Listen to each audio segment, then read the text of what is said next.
K Srinivas, Andhra Pradesh రైతు సంఘం ఏలూరు జిల్లా కార్యదర్శి. ఇవాళ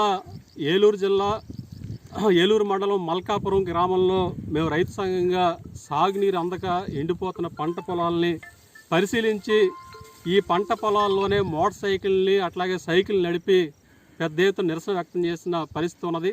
అంటే గత అనేక రోజులుగా సాగునీరు అందక ఇవాళ పంట పొలాలన్నీ కూడా ఎండిపోతూ ఉన్నాయి. దాదాపు 100 ఎకరాల పైగా ఇక్కడ పంట ఎండిపోతున్నా సరే ఇరిగేషన్ అధికారులు ఏమాత్రం కూడా చర్యలు తీసుకోకుండా ఇవాళ నిమ్మక నీరెత్తినట్లు వ్యవహరిస్తూ ఉన్నారు. ఇది చాలా దారుణం అని చెప్పేసి భావిస్తూ ఉన్నాం. ఎకరానికి 40,000 రూపాయలు పైగా ఇవాళ కౌలు రైతులు పెట్టుబడి పెట్టారు.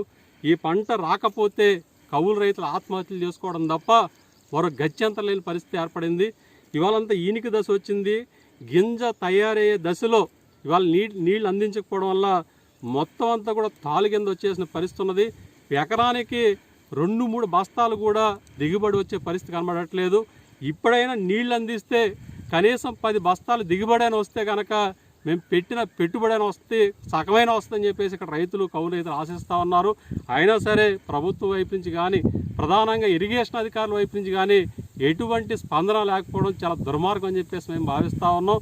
ఒకవైపు ఏమో నీళ్లున్నాయి, ఇప్పుడు రబీ పంట వేసుకోవడం అని చెప్పేసి ఇవాళ ఏదైతే నీటి బోర్డు సమావేశంలో మాటలు అయితే చెప్పారు, మరి ఆచారంలో నీళ్లు ఎందుకు అందించలేకపోతున్నారని చెప్పేసి అడుగుతూ ఉన్నాం.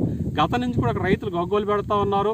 ప్రధానంగా ఏలూరు వచ్చే ప్రధానమైన గోదావరి కాలువ ఏదైతే ఉందో ఆ గోదావరి కాలువలో పూడికి తీయాలి, అట్లాగే గుర్రబడెక్క తీయాలి, నాసు తీయాలని చెప్పేసి అడుగుతున్నా సరే ఆ కాలువను ఆధునీకరించకుండా శివారు ప్రాంతాలకు నీళ్ళు వచ్చే విధంగా కూడా చర్యలు తీసుకోకుండా తూతు మంత్రంగా వంతుల వారీగా మేము నీళ్ళు ఇస్తామని చెప్పేసి ఇవాళ పూర్తిగా నీళ్ళు ఇవ్వకపోవడం వల్ల ఇవాళ రైతులు నష్టపోయిన పరిస్థితి ఉన్నది.